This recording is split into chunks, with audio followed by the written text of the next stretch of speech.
Je suis le bon berger qui donne sa vie pour ses brebis. En ce temps-là, un pharisien avait invité Jésus à manger avec lui. Jésus entra chez lui et prit place à table. Survint une femme de la ville, une pécheresse. Ayant appris que Jésus était attablé dans la maison du pharisien, elle avait apporté un flacon d'albâtre contenant un parfum. Tout en pleurs, elle se tenait derrière lui près de ses pieds, et elle se mit à mouiller de ses larmes les pieds de Jésus. Elle les essuyait avec ses cheveux, les couvrait de baisers et répandait sur eux le parfum. En voyant cela, le pharisien qui avait invité Jésus se dit en lui-même: si cet homme était prophète, il saurait qui est cette femme qui le touche et ce qu'elle est, une pécheresse. Jésus, prenant la parole, lui dit: Simon, j'ai quelque chose à te dire. Parle, maître. Jésus reprit: un créancier avait 2 débiteurs. Le premier lui devait 500 pièces d'argent, l'autre 50. Comme ni l'un ni l'autre ne pouvaient les lui rembourser, il en fit grâce à tous 2. Lequel des 2 l'aimera davantage? Simon répondit: je suppose que c'est celui à qui on a fait grâce de la plus grande dette. Tu as raison, lui dit Jésus. Il se retourna vers la femme et dit à Simon: tu vois cette femme? Je suis entré dans ta maison et tu ne m'as pas versé de l'eau sur les pieds. Elle les a mouillés de ses larmes et essuyés avec ses cheveux. Tu ne m'as pas embrassé. Elle, depuis qu'elle est entrée, n'a pas cessé d'embrasser mes pieds. Tu n'as pas fait d'onction sur ma tête. Elle a répandu du parfum sur mes pieds. Voilà pourquoi je te le dis, ses péchés sont nombreux. Ses nombreux péchés sont pardonnés, puisqu'elle a montré beaucoup d'amour. Mais celui à qui on pardonne peu montre peu d'amour. Il dit alors à la femme: tes péchés sont pardonnés. Et les convives se mirent à dire en eux-mêmes: qui est cet homme qui va jusqu'à pardonner les péchés? Jésus dit alors à la femme: ta foi t'a sauvée, va en paix. Acclamons la parole de Dieu. Comment sommes-nous devant Dieu? Ou mieux encore, comment nous considérons-nous devant Dieu?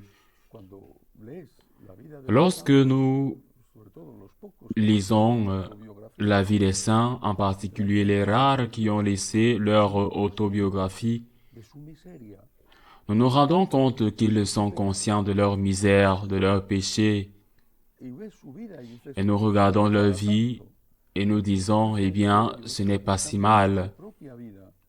Ce qui se passe, c'est qu'ils voient leur propre vie à la lumière de Dieu et qu'ils sont conscients d'avoir tant reçu. Même s'ils donnent apparemment beaucoup, c'est l'humilité des saints. On les voit de l'extérieur et on dit: quel grand témoignage, quel merveilleux don de soi. Ils se voient de l'intérieur, ils regardent Dieu et ils se regardent eux-mêmes et disent: pour ce que Dieu m'a donné, combien peu je donne. C'est pourquoi saint Augustin, ce géant de la spiritualité, disait: Seigneur, que je te connaisse et que je me connaisse. Et son autobiographie, les Confessions, est un regard introspectif, un regard sur lui-même, mais après avoir trouvé Dieu, tard je t'ai trouvé, beauté si ancienne et si nouvelle, tard je t'ai trouvé.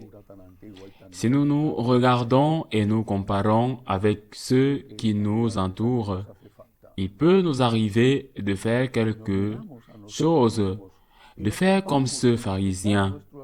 Il a regardé et vu le pécheur, la prostituée, et il se sentit supérieur. Il n'avait pas compris ni commis ce péché. Il n'était pas un homme qui vendait son corps. Et pourtant, par rapport à ce que Dieu lui avait donné, il était peut-être un plus grand pécheur que la prostituée. En tout cas, la leçon que le Seigneur nous donne, c'est de regarder son amour, de regarder la grandeur de son amour, et à partir de là, d'analyser toutes choses. Il faut se rappeler la parabole du semeur. Il est allé semer et une partie est tombée sur la bonne terre, et une autre est tombée sur le chemin. Celle sur le chemin n'a pas porté de fruits. Celle sur la bonne terre en a porté. Le mérite a été de la bonne terre. Le mérite a été de la semence du Seigneur. Tu as beaucoup reçu, tu as le devoir de beaucoup donner. Ne te compare pas aux autres parce que peut-être très probablement, ils ont reçu beaucoup moins que toi. Regarde Dieu, découvre l'amour de Dieu pour toi. Et maintenant, regarde-toi, est-ce que tu donnes en fonction de ce que tu as reçu? Et puis, il y a un autre enseignement lié à cela. Une fois que tu as regardé Dieu, que tu t'es regardé toi-même honnêtement, en tout cas, moi je l'ai fait. Et je pense qu'il devrait en être ainsi. Ce que tu devrais éprouver, ce que j'éprouve en tout cas, c'est une immense honte comme je n'aime pas, comme je ne donne pas. Mais cette honte, ce sentiment d'échec, dans une certaine mesure, cela ne doit pas m'arrêter, du moins c'est pas moi, cela ne doit pas m'arrêter. Cela ne doit pas m'arrêter, cela doit au contraire me remplir de plus d'amour, parce que je sens que Dieu m'a pardonné. C'est tellement important d'expérimenter, de croire et d'expérimenter que Dieu est notre Sauveur. C'est tellement important parce que ce n'est pas seulement une question de foi théorique. Le Christ est le Sauveur du monde. Tu dois l'appliquer à ta vie. Le Christ est ton Sauveur, et tu n'as pas besoin d'être un grand pécheur pour expérimenter que le Christ est ton Sauveur. Saint Philippe Néri disait, « Seigneur, si tu ne prends pas soin de moi, si tu ne me protèges pas, disait-il à l'époque, je peux même devenir musulman, mort, disait-il, je peux même devenir mort.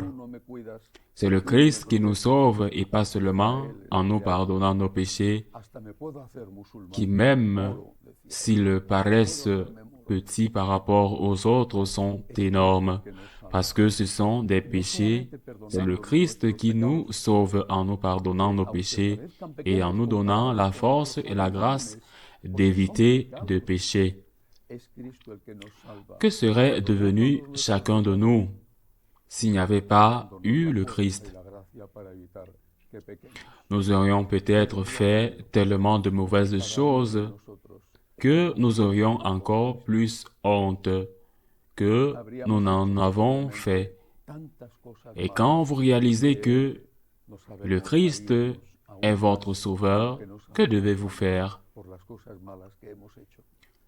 Ce que cette femme a fait, pleurer avec des larmes de repentir, lui embrasser ses pieds, répandre le parfum de vos bonnes œuvres, de sorte qu'il y ait une trace que l'amour qu'il vous a donné se traduise par une conversion, se traduise par une reconnaissance. Ainsi soit-il.